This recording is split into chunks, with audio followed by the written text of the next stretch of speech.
إن الحمد لله نحمده ونستعينه ونستغفره ونؤمن به ونتوكل عليه ونعوذ بالله من شرور أنفسنا ومن سيئات أعمالنا من يهده الله فلا مضل له ومن يضلل فلا هادي له وأشهد أن لا إله إلا الله وحده لا شريك له وأشهد أن محمدا عبده ورسوله أما بعد فإن خير الحديث كتاب الله وخير الهدي هدي محمد صلى الله عليه وسلم وشر الأمور محدثاتها وكل محدثة بدعة وكل بدعة ضلالة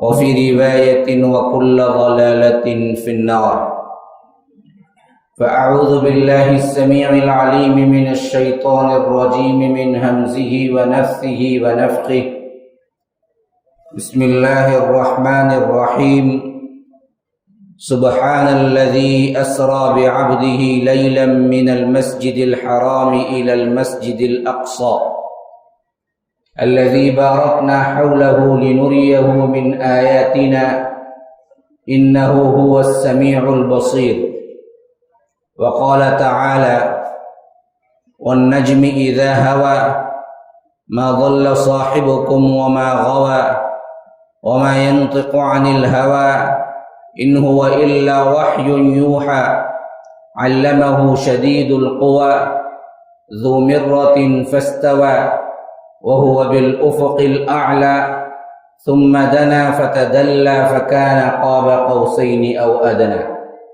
فأوحى إلى عبده ما أوحى ما كذب الفؤاد ما رأى أفتمارونه على ما يرى ولقد رآه نزلة أخرى عند سدرة المنتهى عندها جنة المأوى إذ يغشى السدرة ما يغشى ما زاغ البصر وما طغى لقد رأى من آيات ربه الكبرى اللهم أرنا الحق حقا وارزقنا اتباعه وأرنا الباطل باطلا وارزقنا اجتنابه اللهم علمنا ما ينفعنا وانفعنا بما علمتنا وارزقنا علما رب اشرح لي صدري ويسر لي أمري واحلل عقدة من لساني يفقه قولي اس اللہ کے نام سے ابتدا جس کے ناموں کی کوئی انتہا ہی نہیں وَلَوْ أَنَّ مَا فِي الْأَرْضِ مِنْ شَجَرَةٍ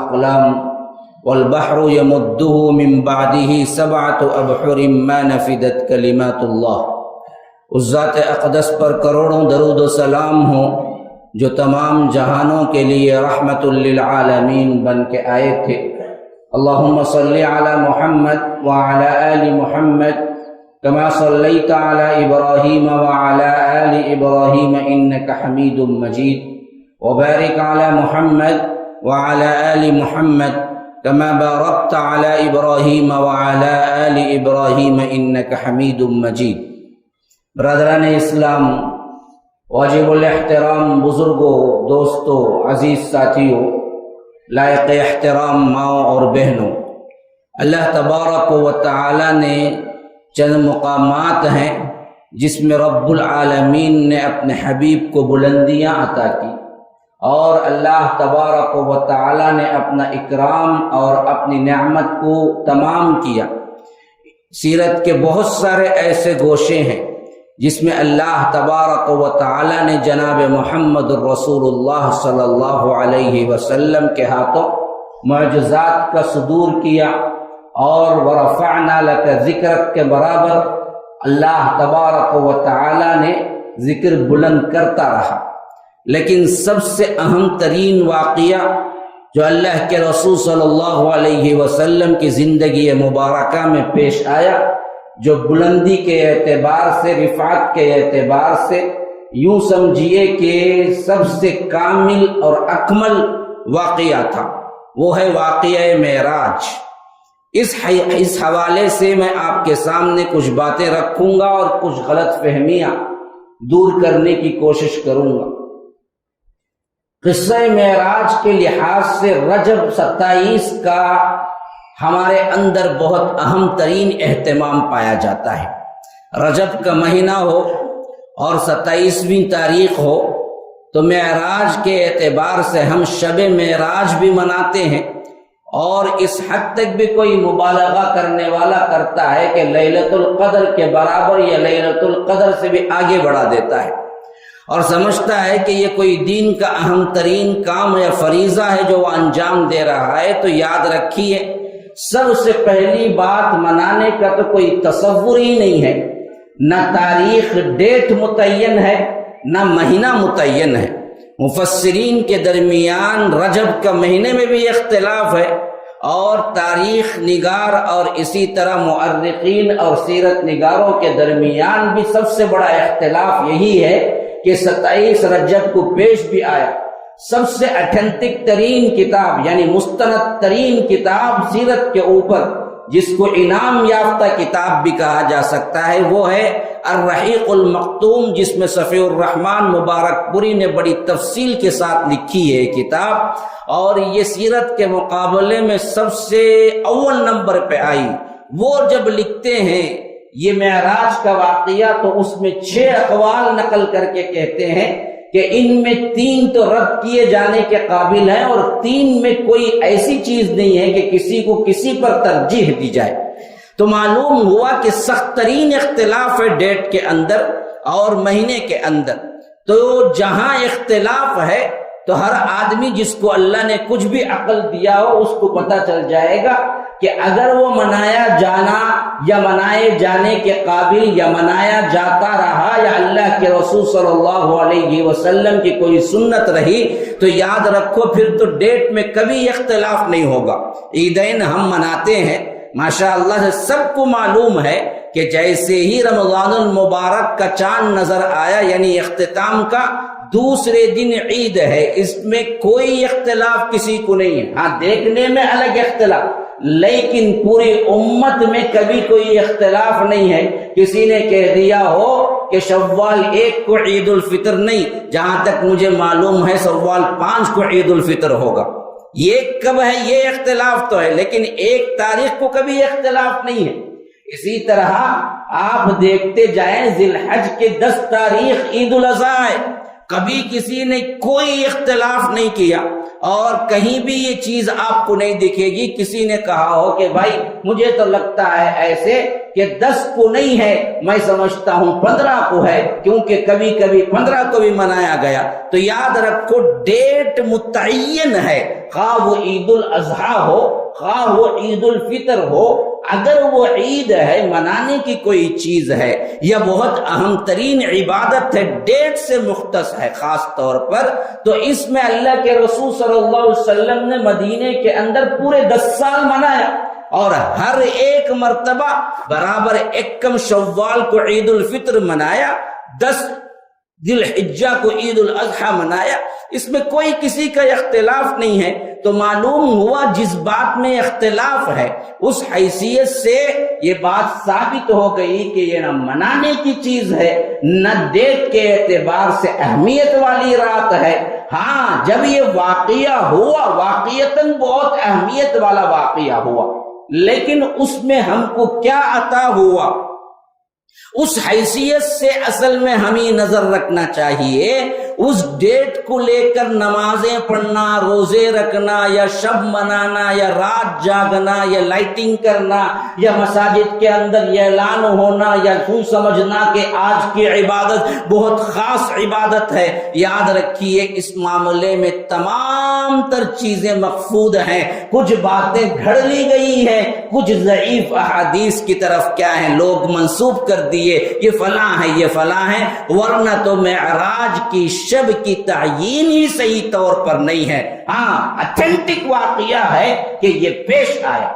عمومی طور پر مؤرخین اور محدثین اور تاریخ نگار اہل سیر کہتے ہیں کہ یہ اللہ کے رسول صلی اللہ علیہ وسلم کے ہجرت کے آخری یعنی مکی دور کے آخری ایام میں پیش آیا، وہ 11ویں سال کا بھی ہو سکتا ہے، 12ویں سال کا بھی ہو سکتا ہے، 13ویں سال کا بھی ہو سکتا ہے، عمومی ترجیح 12ویں سال کو دی گئی ہے، اور رہی بات رجب میں بھی ہو سکتا ہے، کوئی دوسرے مہینے میں بھی ہو سکتا ہے، رہی بات 27 کو بھی ہو سکتا ہے یا 28 کو بھی ہو سکتا ہے، یا رجب کا ہی کوئی مہینہ نہیں تھا۔ بہرکیف آپ لوگوں کو یہ بات ذہن نشین کرانا ہے، ان تمام باتوں سے بدعات میں پڑھ کے اپنے اعمال ضائع نہ کرو میرے بھائی۔ پہلے ہی ہم عمل کرتے بہت کم ہیں، ہماری نمازیں خطا، ہمارے روزوں میں کمی، ہماری عبادتوں میں کمی، ہمارے نوافل میں کمی، ہمارے فرائض میں کمی، اس کو پورا کرنے کا آپ لوگوں کے اندر اتنا کام اور اتنی اہمیت نہیں ہے جتنا بدعات میں ہم کیا کرتے ہیں، آگے بڑھ جاتے ہیں۔ بدعت کا معنی یہ ہے کہ دین کے اندر کوئی نئی چیز نکالے، اور یہ اتنی بری بات ہے جس میں ہر خطبے میں اللہ کے رسول صلی اللہ علیہ وسلم کہتے تھے کہ وَشَرَّ الْأُمُورُ مُحْدَثَاتُهَا، بری چیز، سب سے زیادہ بری چیز وہ ہے جو دین میں نئی بات نکالی جائے، اور جو دین میں نئی بات نکالتا ہے وہ گمراہ ہے، اور جو گمراہ ہوتا ہے وہ جہنم جاتا ہے۔ تو یاد رکھو، یہاں پر نیک عمل بھی کرو، الٹا عذاب بھی مول لو، تو یاد رکھو ایسی بات کبھی نہیں کرنی چاہیے سوائے جاہل اور بے عقل انسان کے اس طرح کی باتوں میں آگے نہیں آئے گا۔ تو یاد رکھو، شب معراج کوئی منانے والی چیز نہیں ہے، نہ دراصل اسے چراغاں کرنے کی ضرورت ہے، نہ مسجدوں کے اندر کوئی اہم ترین عبادت کی ہے، بلکہ شب معراج متعین ہی نہیں ہے۔ رہی بات معراج میں کیا ہوا، کیسے ہوا، یہ بہت ہی تفصیلی مضمون ہے، جمعہ کے ایک خطبے میں سمیٹنا میرے بس کی بات نہیں ہے، لیکن جہاں تک اشارہ کر دیا گیا کہ شب معراج کے رات کی راز کی بات، تو میں دیکھ رہا تھا کہ یہ راز کی بات کا معاملہ بھی کیا ہے، انشاءاللہ ابھی میں بعد میں رکھوں گا وہ باتیں، پہلے تسلسل کے ساتھ آپ لوگ سن لیں اس بات کو کہ یہ واقعہ کیسے پیش آیا۔ بہت سی روایات ہیں، تقریباً 30 صحابہ کرام نے اس کو روایت کیا ہے، اس واقعے کو، جن میں 27 صحابہ کرام ہیں، مرد حضرات ہیں، اور 3 صحابیات بھی ہیں۔ کل ملا کے 30 صحابہ کرام نے ان روایتوں کو پیش کیا ہے، جس میں کچھ تفصیلی ہیں، کچھ جزئی ہیں، کچھ مختصر ہیں، کچھ اجمالی ہیں، کچھ پورے واقعے کے ساتھ ہیں، اور یہ روایتیں بخاری و مسلم کے اندر بھی موجود ہیں۔ بعضوں نے اس کے اندر اتنا مبالغہ کیا کہ نئی باتیں جوڑتے چلے گئے، ایسی عجیب و غریب باتیں کہ اللہ تبارک و تعالی کے ہاں پہنچے، پھر اس کے بعد حجابات اٹھ گئے، پھر اس کے بعد راز و نیاز ہونے لگا، پھر اللہ محمد الرسول اللہ کو دیکھتا رہا صلی اللہ علیہ وسلم، محمد الرسول اللہ صلی اللہ علیہ وسلم اللہ کو دیکھتے رہے، زمانہ بیت گیا، فلاں ہوا، پھر غریب آئے، پھر فلاں، اور بعضوں نے اس میں شرک اور بدعات و خرافات کی انتہا کر دی کہ جہاں پر کیا ہے، اللہ کے رسول صلی اللہ علیہ وسلم آسمان چڑھتے گئے، پھر اس کے بعد آسمانوں کا سلسلہ ختم ہوا، پھر اس کے بعد سدرۃ المنتہا پر پہنچے، پھر وہاں سے جبرائیل نے کہا کہ میں آگے بڑھوں تو میرے پر جل جائیں گے۔ ایسی بات بھی کہیں نہیں ہے، ایسی بات بھی کہیں نہیں ہے۔ سدرۃ المنتہا ہے جہاں عالم کا تمام معاملہ ختم ہوتا ہے، لیکن یہ بات جو مشہور کر دی گئی ہے کہ میں آگے بڑھوں تو پر جل جائیں، ایسی کوئی بات بھی نہیں ہے۔ پھر اس کے بعد اللہ کے رسول تنہا سفر کرے اور آگے بڑھے یہاں تک کہ عرش پہ پہنچے تو دیکھا کہ عرش خالی ہے، نعوذ باللہ ثم نعوذ باللہ، اوپر نیچے ادھر ادھر دیکھتے رہے، تو پھر اس کے بعد ایک وہاں پر اینک رکھا ہوا تھا، ایک وہاں پر کیا ہے، چشمہ رکھا ہوا تھا، وہی اینک میں دیکھے تو اپنی ہی تصویر نظر آئی، تب جا کے ادراک ہوا نعوذ باللہ، ارے میں تو اللہ ہوں۔ یہ بھی صاف صاف کہنے والے بھی ہیں، ہاں، اتر پڑا جو مدینے میں مصطفیٰ ہو کر، عرش پہ تو اللہ تھا، جیسے ہی مدینے میں پہنچے وہ اللہ کے رسول صلی اللہ علیہ وسلم بن گئے۔ یہ مبالغہ ہے اور بعض جدت پسند اس حیثیت سے آئے کہ انکار ہی کر بیٹھے، ایسا کچھ واقعہ ہوا ہی نہیں بھائی، ہوا تو کیا ہوا، بس خواب میں چند چیزیں بتائی گئی، یہ خواب کا واقعہ ہے، جسم اور روح کا واقعہ نہیں ہے۔ پہلی بات تو یہ ہے کہ اگر یہ خواب کا واقعہ ہوتا تو پھر مشرکین مکہ انکار ہی نہیں کرتے۔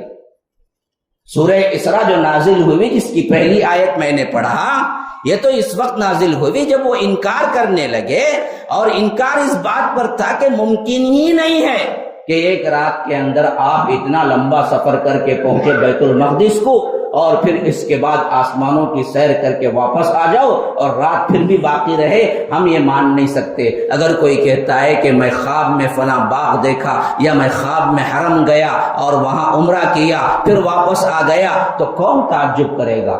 کوئی عقل مند تعجب نہیں کرے۔ اچھا خواب کی بات ہے، بھائی خواب تو کوئی بھی کہیں بھی جا سکتا ہے خواب میں۔ اگر اللہ کے رسول صلی اللہ علیہ وسلم یہ کہتے کہ میں خواب میں بیت المقدس گیا، پھر وہاں سے خواب میں اللہ تبارک و تعالیٰ کے دربار میں پہنچا، خواب میں ساتوں آسمانوں کی سیر کی، تو پھر مشرکین مکہ کبھی انکار نہ کرتے، خواب کی چیزیں سب مانتے۔ انکار کرنے کی وجہ کیا تھی؟ اللہ کے رسول صلی اللہ علیہ وسلم نے فرمایا کہ میں بحالت ہوش زندہ پائندہ اللہ تبارک و تعالی مجھے لے گیا جسم اور روح کے ساتھ، تب جا کے انکار کیے۔ تو دونوں باتیں غلط ہیں، جو مبالغہ کرتے ہیں وہ بھی غلط ہیں، جو یہ کہتے ہیں کہ اس واقعے کو سرے سے کیا ہے ماننا ہی نہیں چاہیے، یہ ہمارے عقل میں فٹ نہیں ہو رہا ہے، یہ بھی غلط ہے۔ کئی کروڑوں ایسی چیزیں ہیں جو دنیا میں اب بھی موجود ہیں جو تمہاری عقل میں آتی نہیں ہیں لیکن واقعتاً ہو کر ہیں اور ہو رہی ہیں۔ تو یاد رکھو، جس کو تمہاری عقل نہ مانے اس بات کی دلیل نہیں ہے کہ وہ سرے سے اس کا وجود ہی نہیں رکھتی، بلکہ اللہ تبارک و تعالی ہمیں عقل دیا ہی اتنی قلیل کہ ہم وحی اور غیب کے امور کو ہم ہماری عقل سے سمجھ ہی نہیں سکتے۔ وما اوتیتم من العلم الا قلیلا، کہ اللہ نے تمہیں بہت کم علم دیا ہے۔ تو صحیح تر بات کیا ہے؟ صحیح تر بات یہ ہے کہ تمہاری عقل میں ہو یا نہ ہو، اگر حدیث صحیح ہے، قرآن میں ذکر ہے، اسلاف نے اس پر کیا ہے اجماع نقل کیا ہے، پھر تو یاد رکھو تمہاری عقل میں آئے یا نہ آئے یہ سوال ہی نہیں اٹھتا، ماننا چاہیے کہ یہ ہوا ہے، مسئلہ ختم۔ معراج ایک ایمان کی دلیل ہے، معراج سے ایمان مضبوط ہوتا ہے کہ ہاں ایک رات کے حصے میں، پوری رات بھی نہیں، بیت المقدس تک پہنچے حرم سے، جو جانے 15 دن آنے 15 دن لگتے تھے، پھر وہاں سے آسمانوں کی سیر کی، جس کو اللہ کے رسول صلی اللہ علیہ وسلم نے فرمایا کہ زمین سے آسمان تک 500 سال کی مسافت ہے، ایک آسمان کے کنارے سے دوسرے آسمان کے کنارے تک 500 سال کی مسافت ہے۔ ایسے 7 آسمان ہیں، پھر 7 موٹائی کے اعتبار سے 7 فاصلے ہیں، تو 7 اور 7 3,500 700 سال کی 7,000 سال کی مسافت پہ 7 آسمان کو پہنچ سکتا ہے کوئی بندہ، اگر ہو سکے تو، وہ بھی ہو نہیں سکتا۔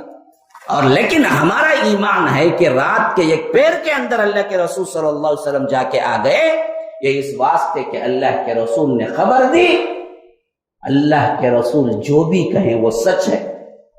ہاں، ما کذب الفؤاد ما رأى افتمارونہ علی ما یری ان هو الا وحی یوحی، وہ کچھ بھی نہیں بولتے، بولتے ہیں تو وحی بولتے ہیں۔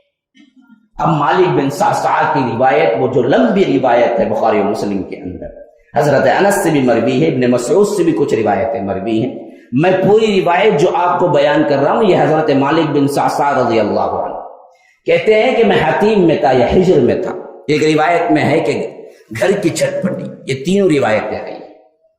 کہاں تھے؟ اللہ کے رسول صلی اللہ علیہ وسلم ایک رات حتیم میں تھے۔ حتیم کون سا حصہ ہے؟ حتیم کعبۃ اللہ کا وہ حصہ ہے جو چھوڑ دیا گیا پیسے نہ ہونے کی وجہ سے باندھنے کے لیے۔ یہ کعبۃ اللہ ہی کی جگہ تھی، لیکن اصل میں کیا ہے، مشرکین مکہ نے جب تعمیر کی وہ حصہ چھوڑ دیا جہاں پر آپ کو ایک باؤنڈری لگی ہوئی دکھتی ہے، اسے کہتے ہیں حتیم، کسی کا ایک دوسرا نام ہے حجر۔ ایک روایت ہے کہ چھت پٹی، تو اس سے معلوم ہوتا ہے کہ گھر میں بھی تھے۔ بہرکیف اللہ تبارک و تعالی کی طرف سے فرشتے آئے، اور خاص طور پر اس میں جبرائیل کا نام ہے، جبرائیل آئے، کیونکہ قرآن میں جو الفاظ آئے ہیں وہ سبحان الذی اسری بعبدہ لیلا من المسجد الحرام، پاک ہے وہ ذات جو اپنے بندے کو لے گیا، لے آنے کے لیے جو قاصد آیا اس کا نام جبرائیل تھا، وہ آئے اللہ کے رسول صلی اللہ علیہ وسلم کے ساتھ سب سے پہلے ایک ایسا معاملہ کیا جو ان کو دل اور ان کے جسم اور روح کے اعتبار سے بالکل پاک کر دیا گیا۔ فرمایا اللہ کے رسول صلی اللہ علیہ وسلم نے مجھے حلق سے لے کر ناف تک کی پوری جگہ چیر دی گئی اور اس میں سے دل کو نکالا گیا، سونے کے تش میں رکھا گیا، پھر اس پر زمزم کا پانی ڈالا گیا، پھر اس کو صاف کیا گیا، پھر حکمت اور ایمان سے میرے سینے کو بھر دیا گیا، میرے دل کو بھر دیا گیا، پھر اس میں وہیں پر فٹ کر دیا گیا جہاں وہ پہلے تھا، پھر اس کے بعد میرے سامنے براق لایا گیا۔ اور اس میں بھی بدعتی لوگ، بدبخت لوگ، صورت تو وہاں پر کیا کر دیا، کوئی شکل دے دی انسان کی یا گھوڑے کی اور پیچھے پر لگا دیے، اور ہمارے یہاں مشہور ہے کہ یہ براق ہے، حالانکہ حدیث کے الفاظ ہیں براق دراصل گدھے اور خچر کے درمیان ایک جانور تھا، نہ گھوڑا تھا نہ پورا، نہ انسانی شکل تھی، وہ دراصل جو تھا وہ شکل کے بارے میں حدیث کے الفاظ ہیں خچر اور گدھا، اس کے درمیان تھا وہ، اور اس کی رفتار اتنی تیز تھی کہ جہاں حد نگاہ پڑتی وہاں پر اس کا پاؤں پڑتا، اس حیثیت سے وہ تیزی کے ساتھ چلنے والا تھا۔ اور اللہ کے رسول صلی اللہ علیہ وسلم کے سامنے لایا گیا تو مفسرین کہتے ہیں حدیث کے الفاظ ہیں وہ کچھ شوخی کرنے لگا، مچلنے لگا۔ اللہ کے رسول صلی اللہ علیہ وسلم کے لیے جب لایا گیا تو اس کا مچلنا دیکھ کر حضرت جبرائیل علیہ السلام نے فرمایا کہ براق تھم جا، تجھ پر اس سے زیادہ معزز ترین ہستی سوار نہیں ہوئی۔ یہ کہنا تھا کہ اسے پسینہ چھوٹ گیا براق کو۔ اللہ اکبر، یہ عظمت رسول کے لیے سب سے بڑی دلیل ہے، اس سے معزز ترین کوئی ہستی تم پر سوار نہیں ہوئی۔ تو بس براق کے بھی ادب کا یہ حال تھا کہ وہ پسینہ چھوٹ گیا، سنجیدہ ہو گیا۔ اللہ کے رسول صلی اللہ علیہ وسلم اس پر سوار ہوئے، پھر وہاں سے نکلے بیت المقدس پہنچے، اور وہاں پر براق کو اسی حلقے سے باندھ دیا گیا جہاں انبیاء کرام اپنی سواریاں باندھتے ہیں۔ پھر اس کے بعد اللہ کے رسول صلی اللہ علیہ وسلم وہاں پر نماز پڑھی، پھر وہاں سے آسمان کا سفر ہوا، حضرت جبرائیل لے کے گئے، پہلے آسمان پہ پہنچے تو فرمایا کون؟ کہا جبرائیل۔ تمہارے ساتھ کون؟ فرمایا محمد صلی اللہ علیہ وسلم۔ پوچھا گیا بلایا گیا ہے؟ فرمایا گیا کہ ہاں بلایا گیا ہے۔ تو وہ دروازہ کھول دیا گیا، معلوم ہوا کہ پہلے ہی انٹیمیشن دے دیا گیا کہ جناب محمد الرسول اللہ صلی اللہ علیہ وسلم آنے والے ہیں، بس تم کو تحقیق کرنا ہے اور بات ثابت ہو جائے فوراً دروازہ کھولنا ہے۔ فرشتے نے نہیں کہا کہ میں اللہ سے پوچھ کے کھولوں گا، بلکہ اس نے کہا جبرائیل سے کہ ساتھ میں کون ہے؟ فرمایا جناب محمد الرسول اللہ صلی اللہ علیہ وسلم ہے۔ تو سوال ہوا بلائے گئے ہیں؟ ہاں بلائے گئے ہیں۔ تو پھر اس کے بعد دروازہ کھول دیا۔ یہ بات بھی ثابت ہو گئی کہ آسمان بڑی مضبوط ٹھوس چیز ہے، یہ بات بھی ثابت ہو گئی کہ اس میں دروازے ہیں، جیسے اللہ تعالیٰ کہتا ہے وَالسَّمَاءِ ذَاتِ الْبُرُوجِ، قلعے والے آسمان کی قسم، تو اس کے اندر قلعے بھی ہیں، اسے دروازہ، جیسے سائنس کہتی ہے کہ ہمارے حد نگاہ کا آخری انتہا ہے آسمان، اسی لیے نیلا نظر آتا ہے، کیونکہ اس میں کوئی ٹھوس چیز نہیں، ہماری حد کی انتہا ہے۔ لیکن اللہ کہتا ہے کہ نہیں، یہ بہت ٹھوس چیز بھی ہے، اور اس میں دروازے بھی ہیں، اس میں فرشتے بھی ہیں، اور اس میں دراصل برابر معاملات بھی ہو رہے ہیں۔ دروازہ کھولا گیا، اللہ کے رسول صلی اللہ علیہ وسلم اندر داخل ہوئے۔ حضرت جبرائیل نے فرمایا کہ اللہ کے رسول، یہ آپ کے باپ حضرت آدم ہے، پہلے آسمان پہ۔ اللہ کے رسول صلی اللہ علیہ وسلم نے آگے بڑھا، کہا کہ السلام علیکم۔ اللہ کے رسول آگے بڑھے، حالانکہ اولاد آدم میں سردار ہے، لیکن پھر بھی بڑوں کا ادب اور آنے والے کا یہ طریقہ ہونا چاہیے کہ سلام میں وہ پہل کرے. اسی لیے اللہ کے رسول صلی اللہ علیہ وسلم نے خود پہل کی اور سلام کیا. انہوں نے وعلیکم السلام کا جواب دے کے کہا کہ آؤ آؤ، خوش آمدید خوش آمدید اے میرے نیک بیٹے. تعریف کی، بلایا اور اپنے آپ بیٹے کہا، بیٹے سے مخاطب کیا. پھر اس کے بعد دیکھا کہ وہ داہنے طرف دیکھتے ہیں تو مسکراتے ہیں، بائیں طرف دیکھتے ہیں تو روتے ہیں. حضرت جبرائیل سے پوچھا یہ کیا بات ہے کہ یہ دائیں طرف مسکراتے بائیں طرف روتے ہیں؟ کہا کہ یہ دائیں طرف دیکھتے ہیں تو جنتی روحوں کو دیکھتے ہیں، جو ان کی اولاد میں جتنے جنتی ہیں ان سب کو وہ دیکھتے ہیں. ایک باپ ہونے کے ناطے وہ خوش ہوتے ہیں، مسکراتے ہیں. اور بائیں طرف دیکھتے ہیں تو دیکھتے ہیں کہ یہاں پر پورے جہنمی اور ان کی اولاد میں جتنے جہنم جانے والے ہیں ان تمام کی روحوں کو دیکھتے ہیں. تو ایک باپ ہونے کے ناطے انہیں رنج ہوتا ہے تو وہ روتے ہیں. پھر اس کے بعد دوسرے آسمان پر بھی یہی بات چیت ہوئی جو اوپر پہلے آسمان پہ ہوئی. دروازہ کھٹکھٹایا گیا، پوچھا گیا کون؟ جبرائیل. پوچھا گیا ساتھ میں کون؟ کہا کہ محمد الرسول اللہ صلی اللہ علیہ. پوچھا گیا کہ بلائے گئے ہیں؟ کہا گیا کہ ہاں بلائے. تو دروازہ کھول دیا گیا. اندر داخل ہوئے تو حضرت یحییٰ اور حضرت عیسیٰ دونوں خالزات اور کزنس تھے. یہ دونوں، حضرت عیسیٰ بھی حضرت یحییٰ بھی، ان دونوں سے ملاقات ہوئی اور انہوں نے کہا کہ آئیے آئیے آئیے میرے بھائی. بیٹا نہیں کہا، کہا کہ میرے بھائی، اے نیک بھائی آئیے، مرحبا ہو مرحبا ہو. سلام دعا ہوئی. پھر اس کے بعد تیسرے آسمان پہ گئے تو وہاں پر حضرت یوسف سے ملاقات ہوئی، وہاں پر بھی یہی سلام دعا ہوئی اور انہوں نے بھی میرے بھائی کہا. چوتھے آسمان پہ گئے تو حضرت ادریس سے ملاقات ہوئی اور انہوں نے بھی کیا ہے سلام دعا کے بعد خوش آمدید اے نیک بخت میرے بھائی کا. پھر اس کے بعد پانچویں آسمان پہ گئے تو حضرت ہارون سے ملاقات ہوئی، انہوں نے بھی میرے بھائی کہا اور خوش آمدید کہا. پھر اس کے بعد چھٹے آسمان پہ گئے تو حضرت موسیٰ سے ملاقات ہوئی، انہوں نے بھی سلام کیا اور کہا کہ مرحبا مرحبا مرحبا. پھر اس کے بعد ان سے بھی بات چیت ہوئی. وہ آگے بڑھے تو حضرت موسیٰ رونے لگے.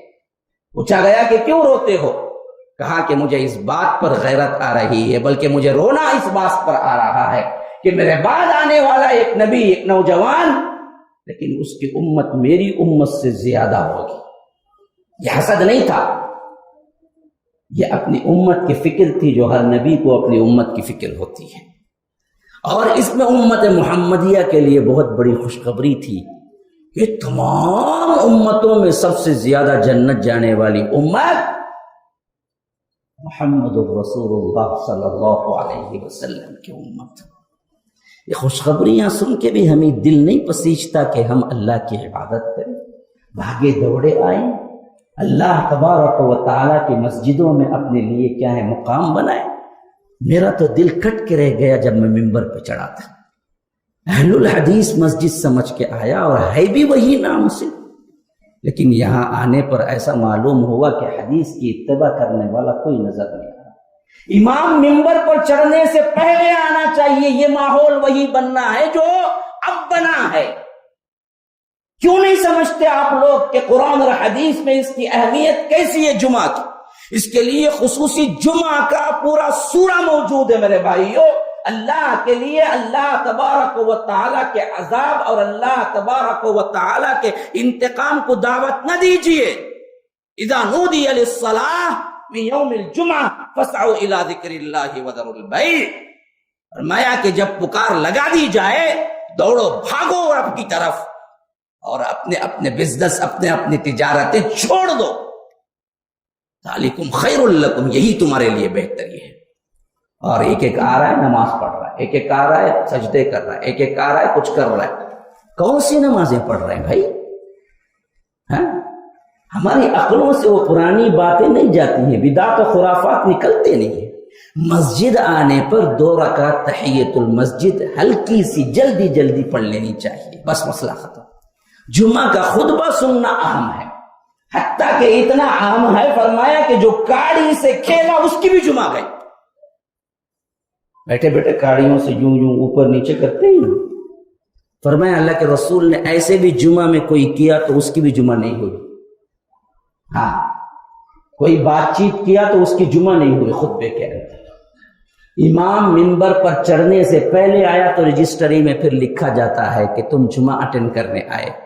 جب امام منبر پہ چڑھ جاتا ہے تو پھر تو کیا ہے، فرشتے بھی اپنا دفتر بند کر کے بیٹھ جاتے ہیں. ان احادیث کو سننے کے بعد بھی ہمیں ٹس سے مس نہیں ہوتے. تو میں بولوں مولوی صاحب تمہارا ہمیں کرنے کا کرتے، برابر 5 منٹ تو سیٹنگ سے آتا ہوں میں. 1:30 بجے جمعہ ختم ہوگی، جانا کب 5 منٹ پہلے، وضو کرنے 3 منٹ، باقیہ کھڑیں گا 2 منٹ میں امام صاحب اتریں گے، نماز پڑھیں گے، اللہ اللہ خیر صلی اللہ، نکل کے بھاگو واپس. چبھتی ہے مسجدوں کے اندر ہمارے دلوں کو، ہمارے دل اندر سے کٹتے ہیں مسجد کے اندر رہنے کو. ایسے لوگوں کو رب العالمین کل پوچھے گا مسجدوں میں تمہیں سکون ملا یا بازاروں اور موویز اور سنیما گھروں میں؟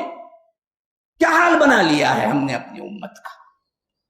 امام منبر پر چڑھنے سے پہلے آنا چاہیے، خطبے میں بات نہیں کرنا چاہیے. بچے کھیل رہے ہیں، کوئی ان کو ادب سے سکھائے کہ بھائی جمعہ ہے، جہاں چاہے جیسے چاہے کھڑے ہو گئے، نمازیں لمبی لمبی پڑھ رہا. میں نے بھی دیکھا کہ 2 رکعت، پھر اس کے بعد 2 رکعت پڑھ رہا. پھر یہ حنفیوں کی چال ہے. ابھی بھی انہوں نے کیا کیا، سنت کے نام سے جمعہ کی سنت لگا دی. جمعہ کی کہاں جی ہے سنت؟ پوری تاریخ پڑھ جاؤ، پورے احادیث پڑھ جاؤ، جمعہ کی کہاں ہے سنت؟ جمعہ کی کوئی سنت ہے ہی نہیں. جمعہ کا خطبہ ہے، پھر نماز ہے، نماز کے بعد ہے. اگر گھر میں پڑھتے تو اللہ کے رسول 2 پڑھتے، مسجد میں پڑھتے تو 4 رکعت پڑھتے. یہ کیا طریقہ ہے مسجد میں آپ لوگوں نے بنا لیا؟ یہاں کے ذمہ دار بولتے کیوں نہیں ہیں؟ سمجھتے کیوں نہیں ہیں آپ لوگ؟ نماز جمعہ اہمیت ہے، جمعہ سے پہلے آؤ، 2 رکعت تحیت المسجد پڑھو، جلدی جلدی بیٹھ جاؤ، خطبہ سنو، خطبہ. اور اس میں ایکشن نہیں ہونا چاہیے، ان میں ادھر ادھر کی باتیں نہیں ہونا چاہیے، ان میں باتیں اور سلام کلام نہیں ہونا چاہیے. بچوں کو کنٹرول نہیں ہو رہا ہے تو اوپر کوئی سیکشن رکھو یا کوئی اور چیز بتاؤ. ترتیب کے ساتھ بیٹھ جاؤ. جو باوضو ہو کے نکلا ترتیب کے ساتھ آیا، وقت مقررہ سے پہلے امام منبر پر چڑھنے سے پہلے آ گیا، اللہ نے جتنی توفیق دی نماز پڑھ لیا، پھر خطبہ شروع ہو گیا، غور سے سنا، نماز مکمل کی. اللہ کے رسول صلی اللہ علیہ وسلم نے فرمایا کہ ایسے کو 1 گائے ذبح کرنے کا، 1 اونٹ ذبح کرنے کا، 1 بکرا ذبح کرنے کا، 1 اسی طرح کیا ہے دوسرے گھڑیوں میں آنے سے 1 انڈا دینے کا، اور 1 مرغی ذبح، ایسے الگ الگ الگ الگ الگ الگ الگ درجات اللہ کے رسول نے متعین کی. اور جو صلاۃ پابندی سے آیا وقت مقررہ سے پہلے، اس کے لیے اگلے جمعے تک اللہ تعالیٰ ایک نور رکھتا ہے، اس کے لیے ہدایتوں کا سامان رکھتا ہے.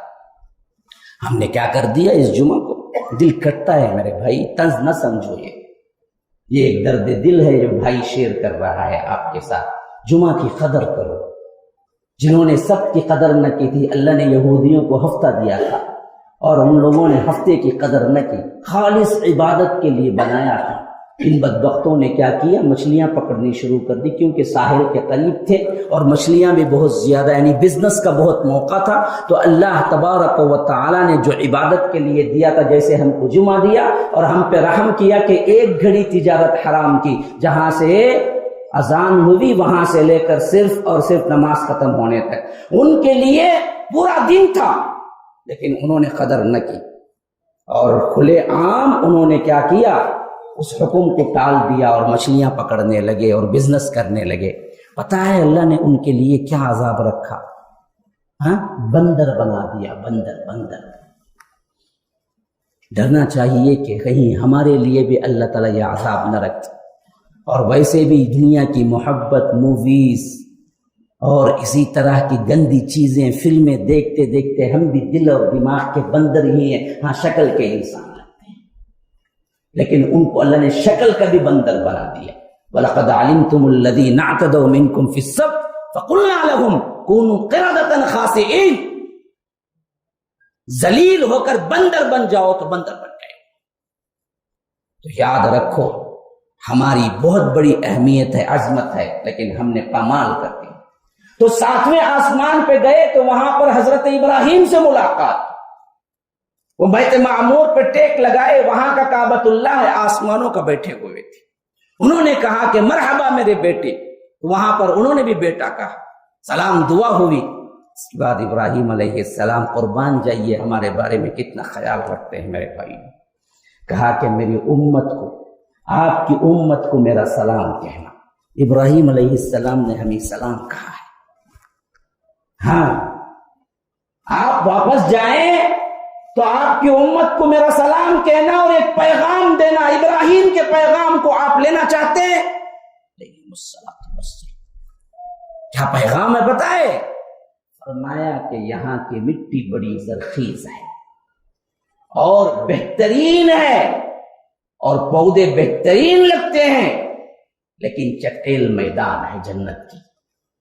اگر تم لگانا چاہو پودے، کتنے چاہے لگاؤ، اور پودے لگانے کے لیے کچھ کرنا نہیں ہے، بلکہ سبحان اللہ کہو تو ایک پودا لگتا ہے جنت میں، الحمدللہ کہو تو ایک پودا لگتا ہے، لا الہ الا اللہ کہو تو ایک پودا لگتا ہے۔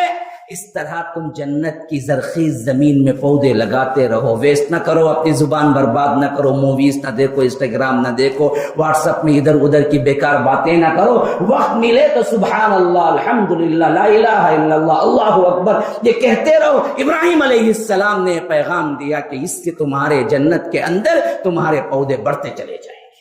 کرتے ہیں؟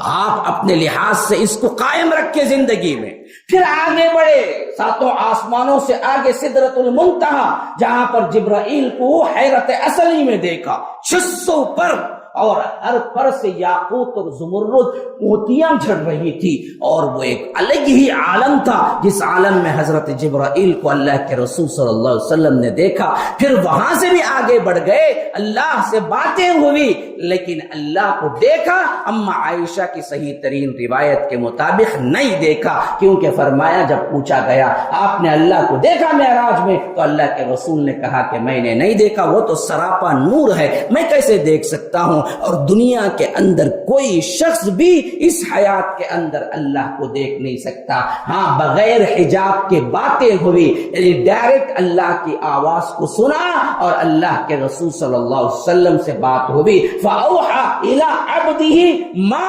أَوْحَى، جو وحی کرنا تھی رب کو وہ وحی کی، اور اللہ تبارک و تعالی نے جو بتانا تھا وہ بتایا، جو سننا تھا وہ سنا۔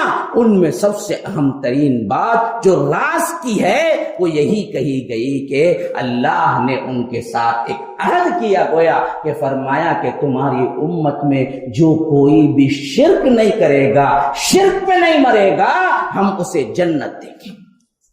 یہ ہے اصل راز کی بات، یہ اصل صحیح حدیث سے جو راز کی بات ہے، اس کو بدبختوں نے ملیا میٹ کر کے رکھ دیا ہے، تو شرک کے اڈوں میں، لیکن ایک گھڑی ہوئی روایت کر دی کہ ایک مرتبہ اما عائشہ کے ساتھ اللہ کے رسول نے پوچھا کہ عائشہ پوچھ، کیا پوچھنا چاہتی؟ اما عائشہ، یہ گھڑی ہوئی، بلکہ گھڑی ہوئی بھی کہنا بیکار ہے، کیونکہ کسی بھی حدیث کی کتاب یا تاریخ کی کتاب میں صحیح طور پر کہیں بھی منقول نہیں ہے، لیکن یہ بات بڑی مشہور ہے اور مقرر حضرات لمبے لمبے دعوے کرتے ہیں اس کے اوپر۔ کیا بات ہے؟ ایک مرتبہ اللہ کے رسول نے پوچھا کہ عائشہ پوچھو، کیا پوچھنا چاہتی؟ انہوں نے کہا کہ اللہ کے رسول، اتنی بڑی بات کہ آپ کہتے ہیں کہ پوچھو، جو کچھ بھی پوچھیں گے ہم دیں گے۔ تو کہا کہ میں اپنے ابا سے مشورہ نہ کر لوں؟ کہا کیا مشورہ کر لوں؟ گئے، مشورہ کیے۔ صدیق اکبر نے کہا کہ بیٹی پوچھنا یہ کہ معراج کی رات جو رب سے راز و نیاز کی باتیں ہوئی، اس میں سے کوئی ایک بتا دیجیے۔ تو اما عائشہ واپس آئی اور اللہ کے رسول صلی اللہ علیہ وسلم سے کہا کہ میں نے مشورہ کر لیا۔ مسکرا کے پوچھا کہ کیا کہا؟ صدیق اکبر نے کہا کہ صرف معراج کی رات راز کی جو باتیں آپ نے رب سے کی، ان میں سے ایک ہم کو بتا دیجیے۔ تو اللہ کے رسول مسکرا پڑے، کہا کہ پوچھا بھی تو کیا پوچھا، یہ تو راز ہے، راز کو میں فاش کر دوں تو پھر راز کہاں رہے گا؟ لیکن اب وعدہ کر چکے تھے، جو پوچھے میں دوں گا۔ تو اس حیثیت سے کہا کہ عائشہ، ان باتوں میں سے ایک بات میں تم کو بتاتا ہوں، وہ یہ ہے کہ اگر کوئی بندہ کسی کا ٹوٹا ہوا دل جوڑ دے تو وہ جنت چلا جائے گا۔ یہ آ کے پھر کیا ہے صدیق اکبر سے پوچھا. صدیق اکبر نے کہا کہ بتاؤ اللہ کے رسول نے راز کی کیا بات کہی؟ کہا کہ اللہ کے رسول نے فرمایا کہ کسی کا ٹوٹا ہوا دل جوڑ دے تو وہ جنت جائے گا. تو صدیق اکبر رونے لگے. پوچھا یہ تو بہت خوشی کی بات ہے، ٹوٹا ہوا دل جوڑنا بہت آسان ہے، ہم یہ عمل کر کے جنت حاصل کر سکتے ہیں، آپ روتے کیوں ہیں؟ تو صدیق اکبر نے کہا کہ نا میں روتا اس واسطے ہوں کہ ایک ٹوٹا ہوا دل جوڑے تو وہ جنت جائے گا، لیکن کسی کا دل کوئی توڑے تو وہ جہنم بھی جائے گا نا، اس واسطے میں رو رہا. یہ پوری بوکس روایت، موضوع روایت، اس کی کوئی اتھینٹیکیشن نہیں، لیکن آج دلوں کو جوڑنے کے لیے یہ قرا لوگ، اسی طرح کے دوسرے جو مشہور ترین واعظین ہیں جو جھوٹ بول بول کے ان کے منہ میں صرف جھوٹ ہی ہوتا ہے، وہ لوگ معراج کے حوالے سے یہ بہت مشہور کرتے ہیں، اور واٹس ایپ میں بھی یہ روایت آئے گی. اب دیکھو نا جیسے ہی زمانہ شروع ہوگا ہر کوئی بھیجے گا ٹوٹا ہوا دل جوڑو، ٹوٹا ہوا دل جوڑو، جنت حاصل کرو. یہ راز کی بات، اللہ کی قسم یہ موضوع اور من گھڑت اور اس کی کوئی اصل سند ہی نہیں ہے، یہ ایسی روایت ہے، اس میں کوئی راز نہیں. اصل راز تو کیا ہے؟ راز یہ ہے کہ کوئی مشرک نہیں ہے اور توحید پہ مرا تو اللہ کے رسول صلی اللہ علیہ وسلم سے فرمایا گیا کہ ہم اسے ضرور بھی ضرور جنت دیں گے. هذا وبالله التوفیق وصلی اللہ وسلم علی نبینا محمد. اسأل اللہ لی ولکم ولسائر المسلمین من كل ذنب فاستغفروه انه هو الغفور الرحیم.